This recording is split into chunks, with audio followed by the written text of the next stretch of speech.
আচ্ছা আমাকে মধ্যে কিন্তু এই কথাটা ছিল না, কারণ আমিও কিন্তু গেছিলাম কিছুদিন আগে। আমি যাই কিন্তু চাইলে তোরা যেভাবে আমার বিরুদ্ধে লাইভ করছিস তুই আর তোর জামাই, আমিও কিন্তু চাইলে লাইভ করতে পারতাম, লাইভে আসতে পারতাম বা ভিডিও বানাইতে পারতাম। কাকুলি শোন, তুই যে একটা ভিডিও বানাইলি, ভিডিওতে কইলি যে আমার কোনো ব্যাংক ব্যালেন্স নাই, আমার কোনো ভবিষ্যৎ নাই, তুই যে এই কথাটা কইলি, এখানে তো মনে হয় মানুষ বিশ্বাস করবো কি যে মানে তার মানে আমার নামে হয়তো ব্যাংক ব্যালেন্স করে দিছে, কোনো অ্যাকাউন্ট খুলে দিছে, আর অ্যাকাউন্টে লাখ লাখ টাকা আমার নামে দিছে।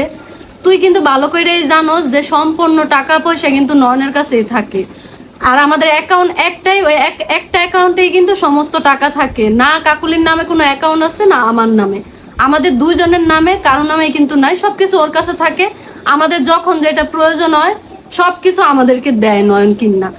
তো এমন ভাবে আসলে ব্লেম দেওয়া কিন্তু ঠিক না। তুই যেভাবে কস, তা এখানে তো সব দোষ আমারে দিতাছিস তুই, আমার দোষটা কি? এমন যে কস যে মানুষও কইতাছে যে আমি আইছি দেখে নাকি তুই গেছিস গা। তোর যদি এতই যাওয়ার ইচ্ছা ছিল, 5 বছর আগে কি তোকে ঝগড়া হয় নাই? না আমি আইছি দেখে ঝগড়া হইতাছে নতুন? তোকে কিন্তু আগেও ঝগড়া হইছে, এখনো হয়। এটা স্বাভাবিক, সংসার থাকলে ঝগড়াঝাটি হইবই। এই কারণে যে যাইতে গেলে হইব তা কিন্তু না। তুই আমারে বুঝ দিতি যে সংসারে থাকলে ঝগড়া হইব, ঝগড়া হইলে যাইতে হয় না, তাহলে এত বুঝ যা এখন তুই এটা কি করলি?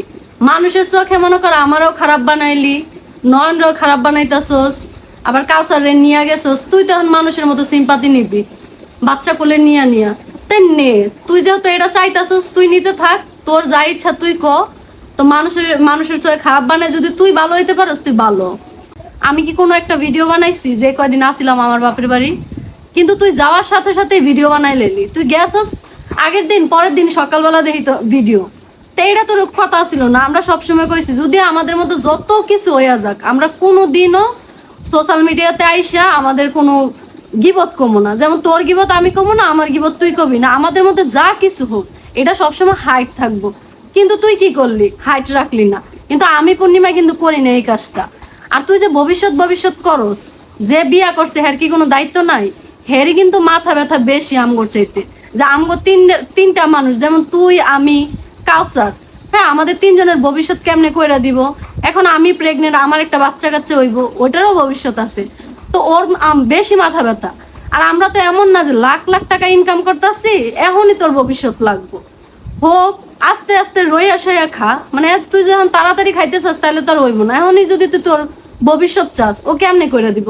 যে কয় টাকা ইনকাম করে সব কিন্তু তুই জানোস যে আমরা কয় টাকা ইনকাম করতেছি। আর তোর কথা ছাড়া কিন্তু আমরা কোনো কিছুই করি না। সব সময় তোর মতামতের বেশি আমরা প্রাধান্য দিই। কিন্তু লাস্টে তুই কি করলি? আমগো কোনো মতামতই শুনলি না, বা আমগোর কাছে একটু জিজ্ঞাসা করলি না। ঝগড়াঝাটি যাই হয়েছে তা আমরা চাইলে কিন্তু মীমাংসা করতে পারতাম। তুই হুট করে গেলি গা, যাই একটা ভিডিও বানায় দিলি আপলোড, আর মানুষ এখন মানে যা তা পারতাছে আমারে কইতাছে।